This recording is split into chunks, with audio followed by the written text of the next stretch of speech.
Blue Lock Chapter 150, Part 2. Habang sila nga ay nag-enjoy ng kanilang freedom ay biglang nakita at lubos na pinagmalaki ni Chigiri na Isagi at Bachira na sila nga ay talagang sikat na. Binanggit din ni Chigiri na nagkatotoo nga ang sinabi ni Ego Jinpachi na magproproduce ito ng magagaling na striker sa buong Japan at ang kanyang kakaibang konsepto na naging pinakasikat na pinag-uusapan sa international soccer community. At nagbigay din ng komento ang Burachuta na sumasakay sa kasalukuyang sikat na pagkapanalo ng Blue Lock.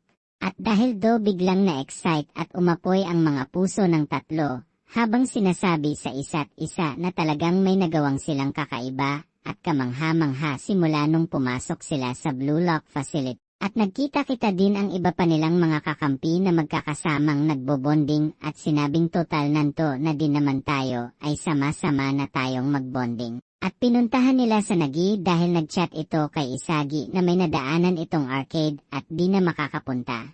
At nang pinuntahan nila ang arcade ay naandun nga ito at sinabihang pasaway na Gamer Prince at sabay-sabay silang nag-enjoy ng iba't ibang arcade, billiard, table tennis, dart claw machine. At pagkaraan ng ilang saglit ay nadaan nila ang kanila kalaban na Japan's under-20 soccer team na nagve-video. At bigla silang nagkainitan at sinabing anong gusto ninyo, away o gulo.